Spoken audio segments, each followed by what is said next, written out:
7 मई 2025 को पहलगाम में धर्म के आधार पर पहचान कर 26 निर्दोष नागरिकों की हत्या करने वाले आतंकी हमले के मुख्य साजिशकर्ता अपनी जीत का जश्न मनाकर गहरी नींद सो रहे थे।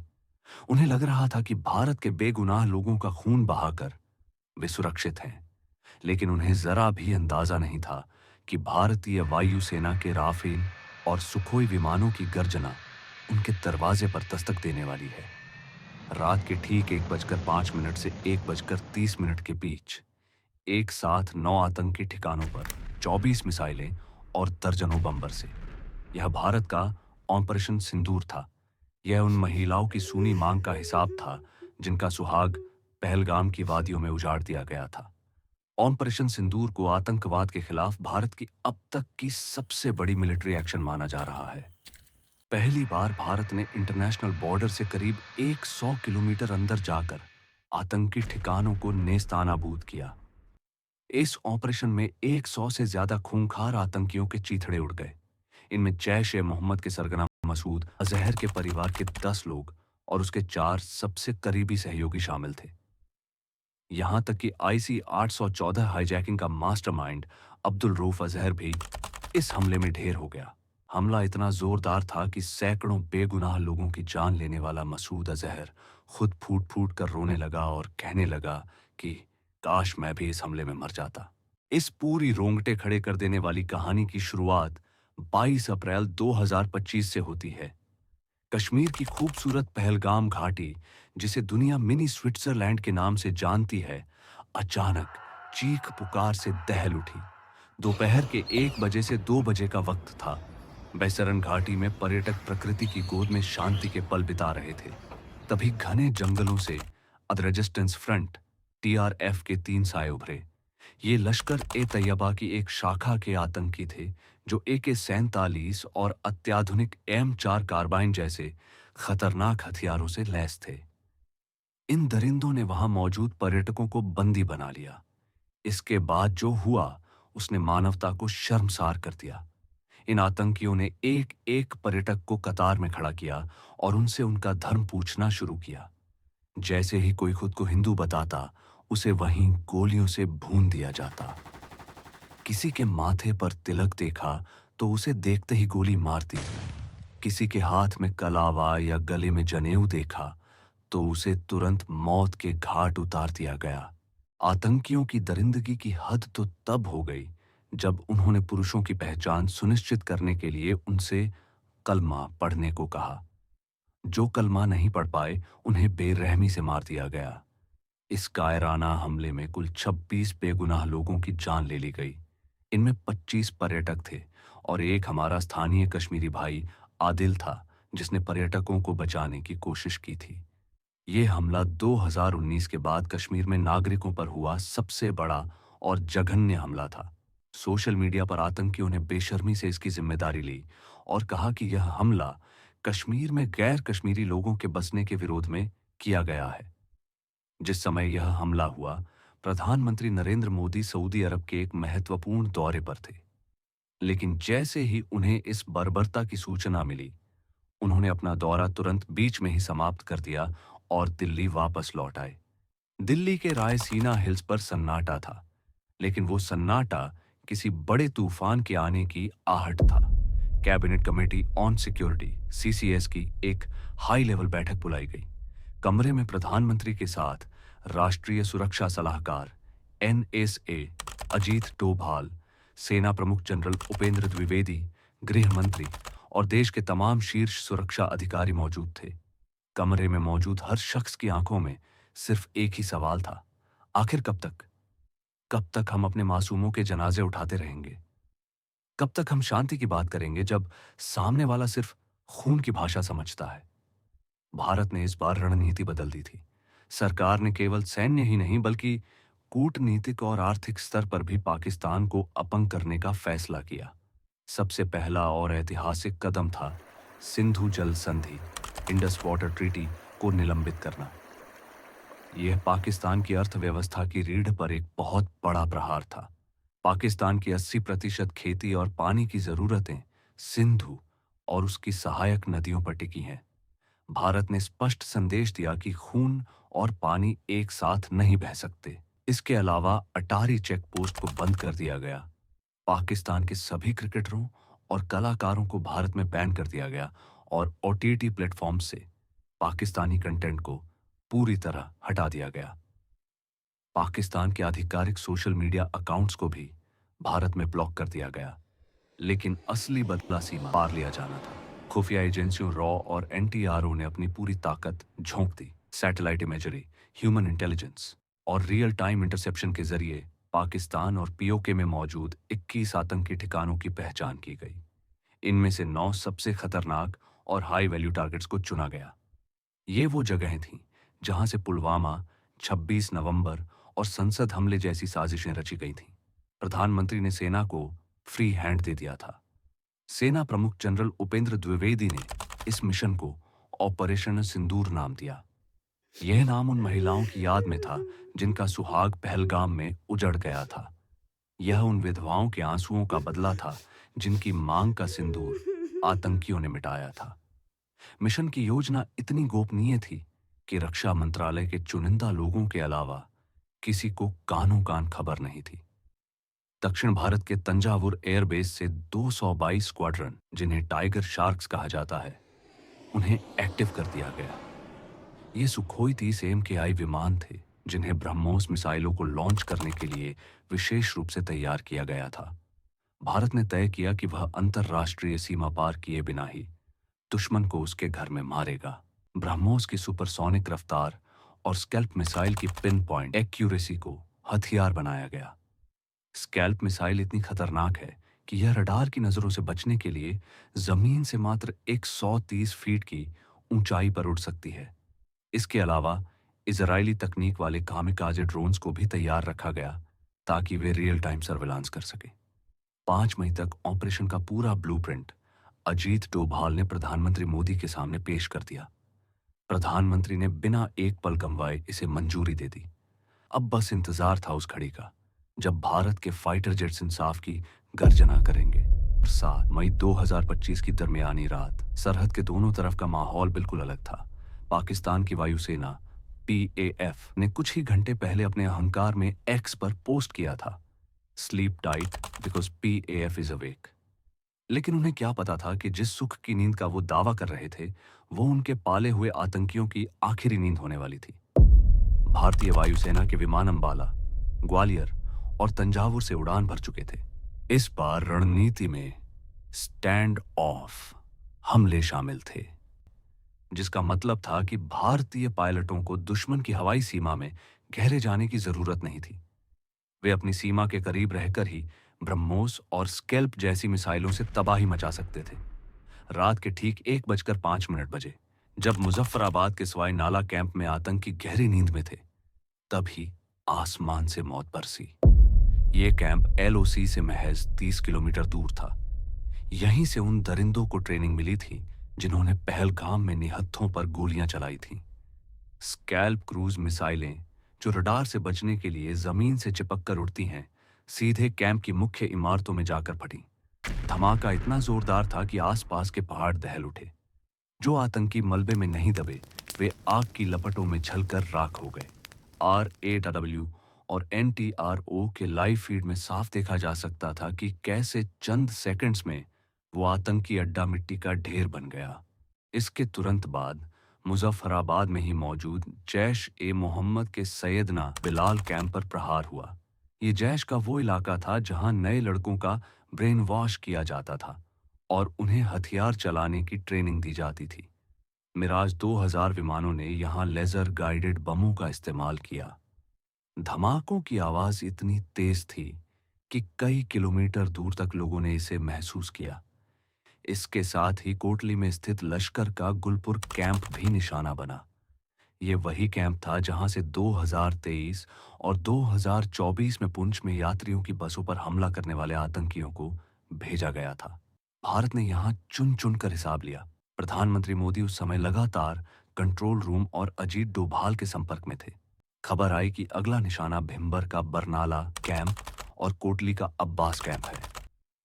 अब्बास कैंप जैश ए मोहम्मद के फिदायीन तैयार करने का सबसे बड़ा गढ़ माना जाता था।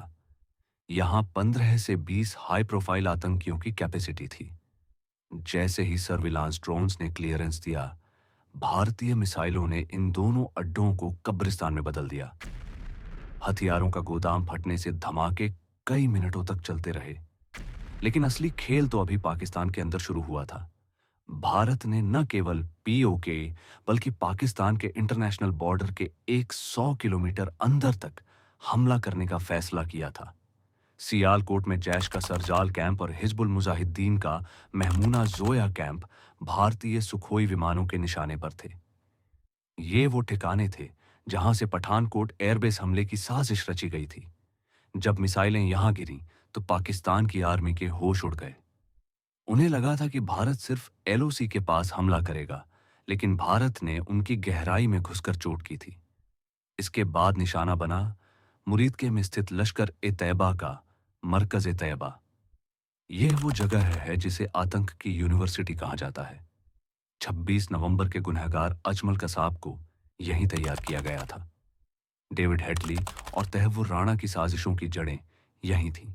जब इस ठिकाने के कोऑर्डिनेट्स भारतीय पायलटों की स्क्रीन पर आए तो उनके अंगूठे खुद ब खुद फायर बटन की ओर बढ़ गए।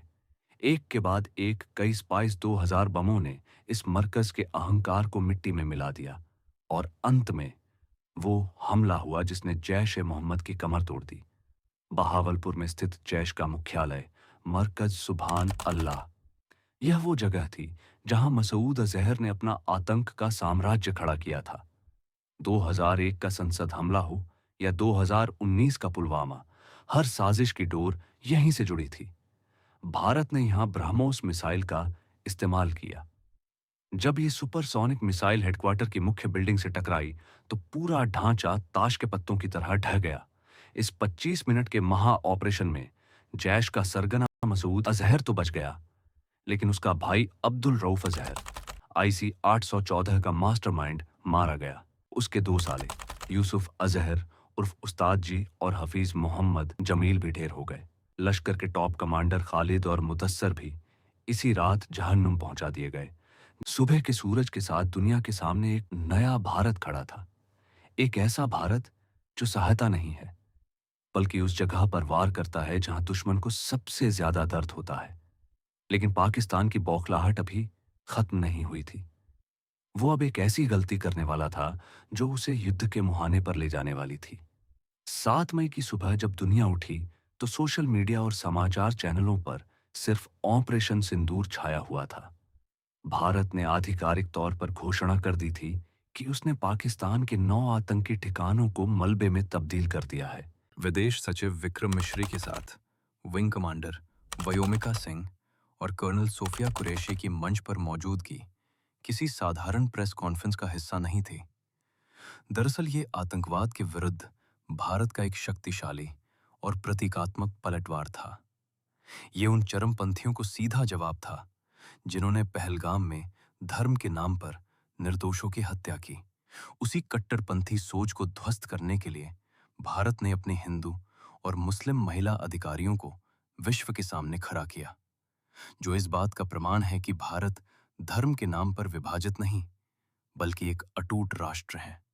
लेकिन पाकिस्तान, जो अपनी हार को कभी स्वीकार नहीं करता, उसने अपनी आवाम का गुस्सा शांत करने के लिए एक आत्मघाती कदम उठाया।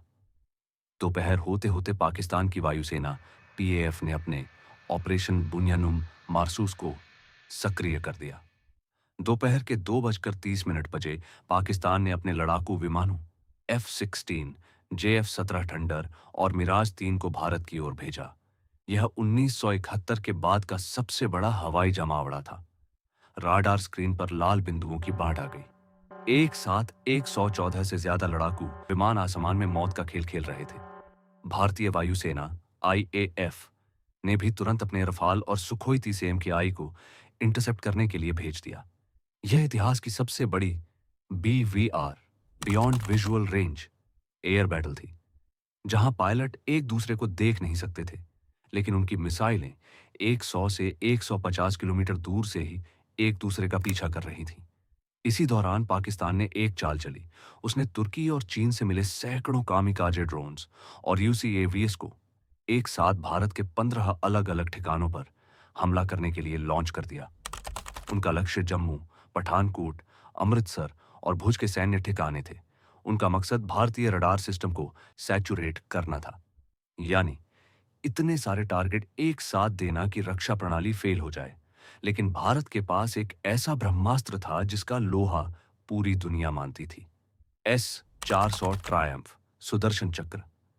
S-400 के रडार ने 600 किलोमीटर दूर से ही इन खतरों को ट्रैक करना शुरू कर दिया। जैसे ही पाकिस्तानी ड्रोन्स और मिसाइलें भारतीय सीमा के करीब आईं, S-400 के लॉन्चरों से मिसाइलें एक के बाद एक गरजीं।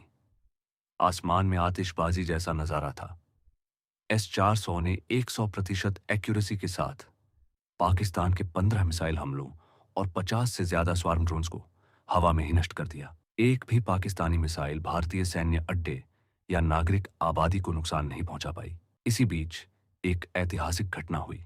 S-400 ने दुनिया का अब तक का सबसे लंबा किल दर्ज किया जब उसने सीमा से 314 किलोमीटर दूर उड़ रहे पाकिस्तान के एक साब एरियाई अवैक्स विमान को मार गिराया।